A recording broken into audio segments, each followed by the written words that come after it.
Welcome to the Fantasy Football Prophet Podcast, hosted by Craig Phillips and Jeff Torrey. Visit us at fantasyfootballprophet.com. And now your hosts, Craig and Jeff. Welcome everyone to the Fantasy Football Prophet Podcast. I'm Craig Phillips, once again with a solo show for you today. Jeff will be back on Thursday when we go through our rankings. We're going to do just one episode this week of rankings, get through our quarterbacks, running backs, wide receivers, tight ends, all of that in one show this week. But today we have our waivers show, like we do every Tuesday. Going to run through some of the top waiver pickups we think for the week, who you should be targeting if you should spend your number one waiver claim, spend a lot of free agent auction budget. We'll go through that in just a minute, but make sure you go check us out on Twitter. We're the FF Prophet, or Fantasy Football Prophet on Instagram. You go to the website, fantasyfootballprophet.com. We'll have all the waivers on there. We'll have our rankings. My rankings are already out there for week 4. Jeff's will be out there in just a day or two here. All right, let's talk about some of the waivers here. And the way we like to do things here with our waiver show is we take the ESPN list and look at the players that are owned in 50% of leagues or less. And those are the only players that are eligible for our list.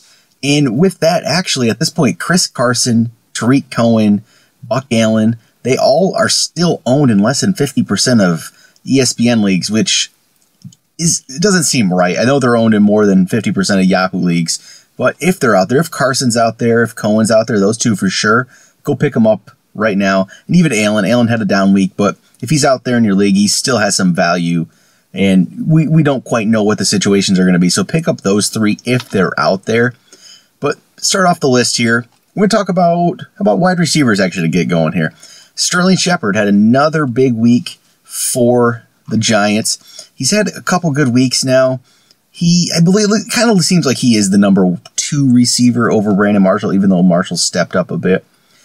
If this passing offense can get going like they finally seem to a little bit there at the end of the game, I mean, a lot of that has to do with Odell Beckham being back. As long as Beckham's out there and playing, the rest of the team is just going to be better offensive, at least passing-wise. Their run game is pretty much non-existent at this point, and I'm not sure that's going to be improving at all. But Sterling Shepard is going to remain valuable here. He's owned in 32.3% of leagues right now, but he's had 2 games of 7 catches this season. The first 2 games he didn't do much other than the yardage was down, but this game, 7 catches for 133 and a touchdown against Philly. You know, he has a lot of talent. We've seen it last year a bit. He was a relatively high draft pick.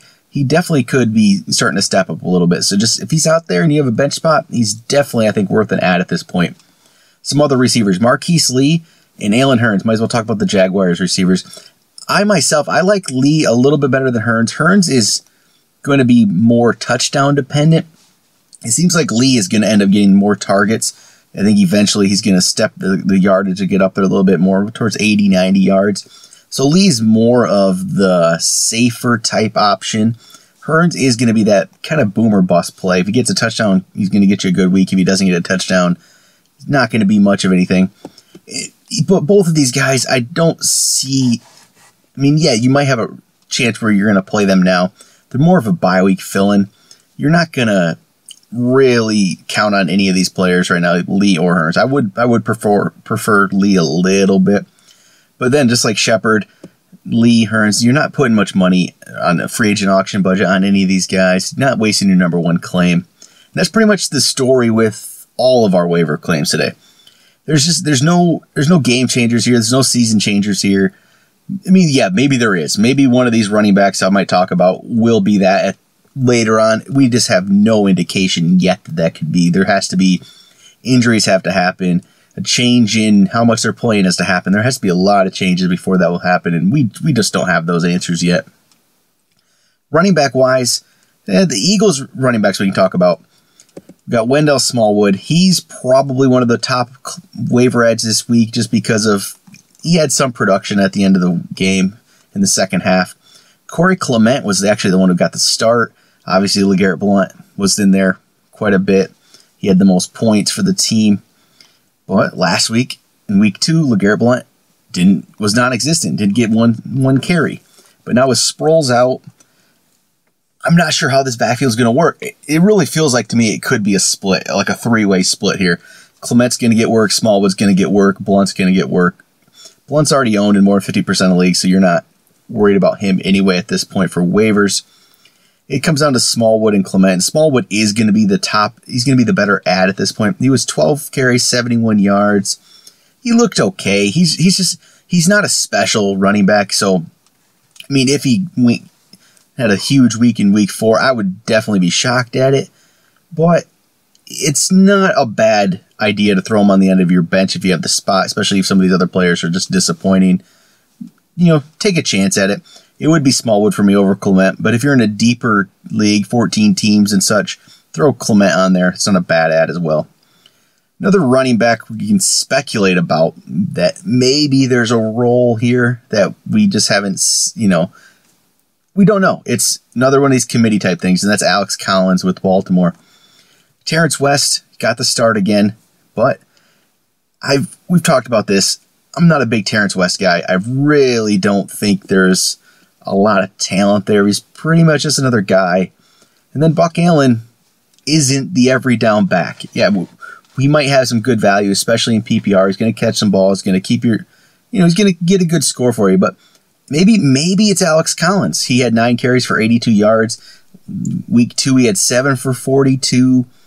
It's just maybe if Baltimore will give him a chance, maybe he would have some value. And that's with a lot of running backs in the league right now.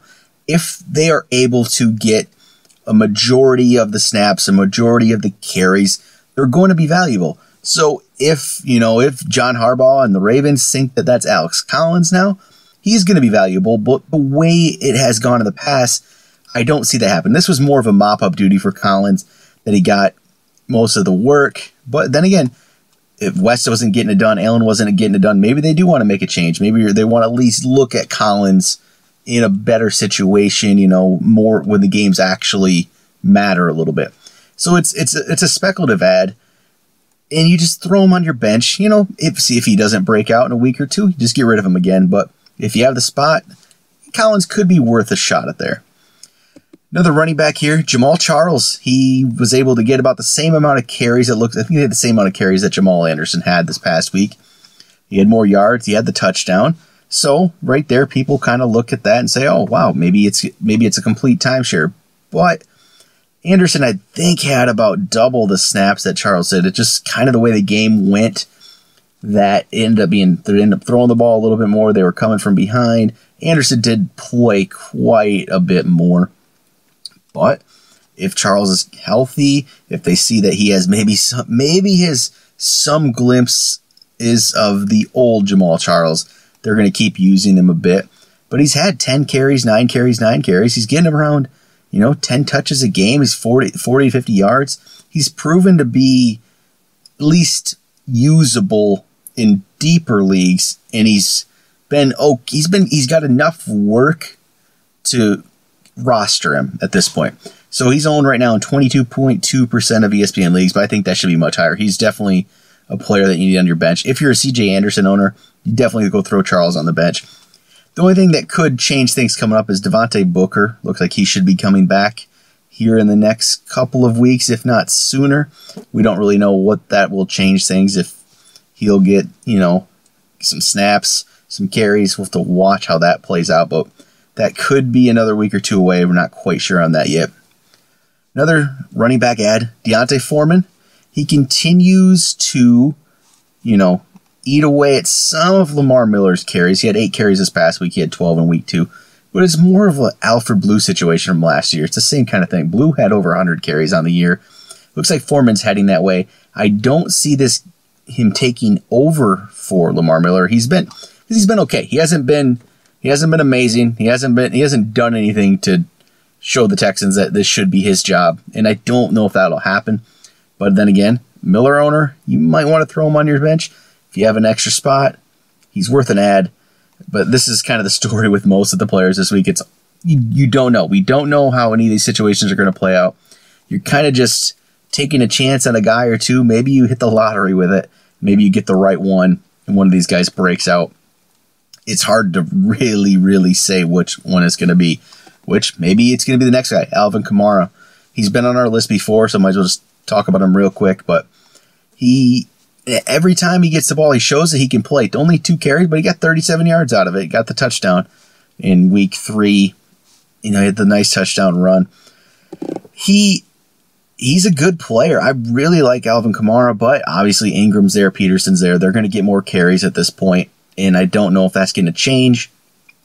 I like Kamara, though, enough to put him on my bench and wait and see if the Saints like to turn around. Because at this point, if Peterson isn't really showing much, I could see a scenario where Peterson was traded, even though trades don't happen very much in the NFL. It wouldn't shock me if some team wanted to go get him or they just got rid of him because he doesn't really seem to be in their plans very much at this point. So Kamara could be worth an add. Then we'll talk about some wide receivers. None of these are, again, this is the story of the week. It's just, you're just looking for somebody to fill in. Maybe one of these guys takes off. About Paul Richardson from Seattle. This is more of the case if Doug Baldwin's injury lasts longer than expected.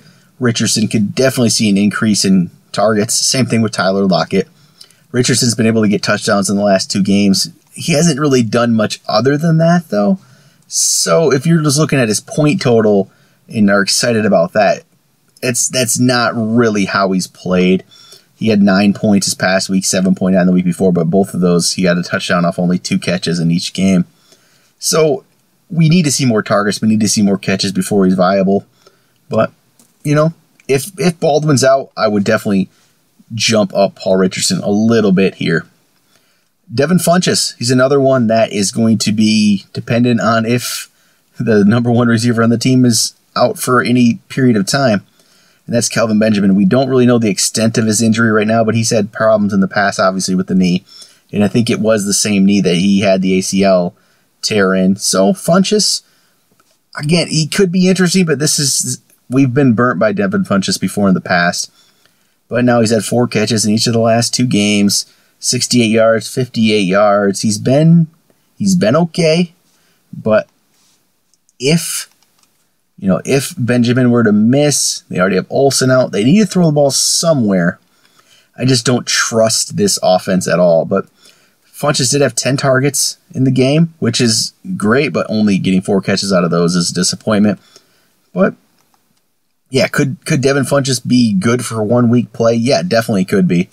More, I'm not going to put him in my lineup most likely, but if you're in a situation where you do have all these injuries and you need somebody, especially in a deeper league, maybe take a look at Funchess again.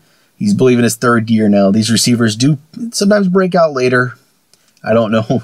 I'm not going to put my money on Devin Funchess to do it. Bruce Ellington could be an interesting add. He had 7 targets for the Texans. He played week 1, but he knocked out with a concussion, so he didn't do anything there. Didn't do anything week 2. He missed the game. He comes back, gets 7 targets, gets a touchdown catch against the Patriots. I think he definitely could end up being the number 2 receiver on this team behind Hopkins. And if Watson continues to improve, that could be a valuable spot. So again, this is more of a deeper league type thing. Maybe just a guy you keep your eye on. Just watch Bruce Ellington. If he does this a couple more weeks, maybe throw him on your bench. Another guy will probably be brought up in some circles this week is going to be Geronimo Allison. He had a great game there. Mainly, a lot of it came off 1 big catch to set up the game-winning field goal. But we've talked about him before, and it's basically not just Geronimo Allison. It's pretty much if you're a receiver in this Packers offense and you get an opportunity, you could be valuable. But this is more of, as long as Cobb is out, Allison could be somebody that's usable. So that's the problem. It's only going to be temporary. He did it was 6 catches for 122, but that's about it. So if you hear about Allison, it's not a guy I'm going to add. I mean, if Jordy Nelson was hurt again and Cobb both was hurt, then yeah, sure. But this isn't going to be a long-term thing for Allison, so just keep that in mind. If you're looking for just some more wide receiver depth, Mohamed Sanu is still out there. He's been solid. He will get you some points every week. He's probably not going to be, getting a lot. He might not even get you more than 10. But if you look for somebody that could be reliable, Sanu seems to be that guy right now. Travis Benjamin had another nice game for the Chargers. He's had now 2 double-digit scoring games out of the 3 this year. which, that happens sometimes with the Chargers. You never know what player it's quite going to be. But game 1, he was able to get the double digits, getting a touchdown only off 3 catches. Then he had 5 for 105. I'm not going to really trust any Chargers receiver other than Keenan Allen right now, who should be, pretty solid there. It's just you never know with these other guys. One Chargers receiver, though, might as well just bring up here that if you're in a league that has a deeper bench and you don't mind just taking a spot up right now, maybe throw Mike Williams on there. He should be coming back here in the next few weeks. They didn't put him on the PUP list for a reason. Now we're going into week 4. He definitely, I would not be surprised if he saw the field by week 5 or 6 here. And, he's kind of been forgotten because of the injury, but this is a top 10 pick in the draft last year. He has top 10 talent. This could be a situation where he's the player we're looking at later on in the year. So if you have a deeper bench, if you can afford the roster spot, throw Mike Williams on there. It's definitely, I wouldn't mind doing it. I've actually done it in a couple of my leagues. I'm just going to wait and see. With talent like that, and if you can just get talent like that for nothing, and they actually are able to play and get the work, it could be this could be a season-changing type move, like Odell Beckham was in 2014 when people picked him up when he was coming back from the injury. I'm not saying it's going to be that kind of thing, but no one would have thought Odell Beckham was going to do what he did either at the time. And Mike Williams is a very talented wide receiver, so just if you have a spot, take a chance. Maybe throw him on the end of the bench there. Other guys people might be talking about here, Brandon Coleman caught another touchdown, but it was only off 1 catch. Looks like he's going to be very touchdown dependent, especially now with Willie Snead coming back. He could be taking more of a backseat again. Probably not worth an ad at this point. If you want to, sure, but he's probably the 4th receiver. I'm not trusting it. I'm going to probably stay away now at this point. For the Jets running backs, Elijah McGuire, he could be an interesting ad. Powell hasn't been doing much. Forte's injured now. They gave him some carries. They're going to probably keep doing that. This is more for later in the season. I'm not saying Elijah McGuire is any kind of, great running back or anything more than league average at the best. But if he has an opportunity, that's more than you can say for a lot of guys. So again, this is probably not an ad at this point. It's more of a wait and see, just kind of watch what's going to happen and maybe look at him later, especially if Forte's out. If Powell continues to disappoint, could be somebody that has some value later in the year and at least has maybe a little bit of volume that helps you out there. One last running back I guess to talk about here, Orleans Darkwa. He was able to get about the same amount of carries as Paul Perkins. He didn't impress with them at all, but Paul Perkins hasn't impressed either. So maybe they'll turn to Darkwa. I'm not expecting them to, but Perkins isn't getting done. Somebody in the Giants backfield has to do something, you would think, in the upcoming weeks. I don't know if it's going to, maybe Wayne Gallman comes in and does something, but just deeper leagues, you're looking for another player that, take a chance, put him on your bench for a week. Maybe he's the guy that breaks out. I doubt it, but it's worth a shot. All right, might as well talk about just a couple defenses here, some streaming defenses for the week. If for some reason the Jaguars defense is still out there for you in your league, go pick them up. They're playing the Jets this week. They've had 2 big weeks so far this season. Again, week 1 against Houston, then we're great against Baltimore as well. So if they're out there, they're probably the top one to get for the week playing against the Jets. The Bengals could be out there in your league. They're playing against Cleveland. Not a bad play this week either. The Steelers defense is going to be out there in some leagues. They've been solid for the year, and they're getting Baltimore this week. Baltimore usually does step up and play well against the Steelers. I won't expect them to play like they did in London last week. But again, this is coming off a London game. Coming back, they look terrible. Steelers probably a decent play. There's not a lot of other options out there that I'm excited about. Maybe take the Packers against Chicago. Packers don't have a great defense, but Chicago's offense is kind of lacking at this point. So, that's a play I might look at. But that's about it if we're looking at it right now. There's not many others, if you're going the streaming route, that I'm going to want to play for this upcoming week. And then quarterback-wise, if we're just taking quarterbacks owned in 50% of leagues or less, some of the options, you get the same kind of options every week. you're always looking at the Alex Smiths, the Trevor Simeons, the Carson Palmers, which Palmer playing against San Francisco could be a pretty good play. He played well against Dallas last night, 325 yards, 2 touchdowns. So Palmer against San Francisco, I kind of like that one. And even Andy Dalton. Andy Dalton was able to bounce back a little bit, finally got some touchdowns, didn't have the turnovers, made himself a useful player, and he has Cleveland this week. That could be somebody worth playing. And then even Jay Cutler. I know it was a terrible game for the Dolphins against the Jets last week, but he gets another great matchup, this time at home against the Saints. Jay Cutler could be, I could see good things coming from Cutler. So at this point, Palmer, Dalton, Cutler, could be a couple good plays. If you want to take a chance on Blake Bortles against the Jets, go right ahead. I can't trust Blake Bortles. Yes, he will have games like he did against Baltimore where he gets 35 points, but he's going to have the weeks where he gets 10. I can't trust him, but he has a good matchup, so if you want to look at that.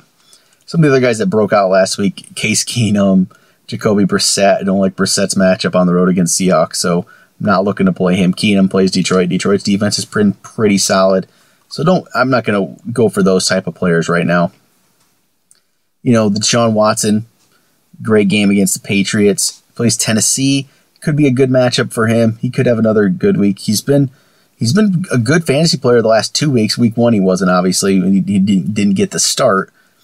So his 2 starts have been solid. Deshaun Watson definitely could be a play for you. But that's about it today for the waivers. Really wasn't as much going on waiver-wise today. Kind of a weak edition of the show. Hopefully next week, maybe we'll actually get a player that's worthy of a number 1 claim, worthy of, putting half of your fab budget on. You just never know when they're going to play. It could be one of these guys we talked about that maybe their role becomes a lot more defined, maybe one of these running backs. But we'll be back tomorrow. I'll have one more show before Jeff gets back, probably more of just talk about some injuries, talk about some news. Nothing too major. Getting ready to do our rankings show on Thursday. If you guys have any questions for us at all for me, send me questions. Maybe I'll do a little bit of mailbag tomorrow as well. So email me at fantasyfootballprophet@gmail.com. Go on Twitter. We're the FF Prophet. Send me a DM there. Send me just send a message on there, or even Instagram. It's Fantasy Football Prophet. Get me some questions. I'll try to answer a bunch of these for you on the show, and I'll answer them on Twitter and Instagram for you as well. We'll talk to you guys tomorrow.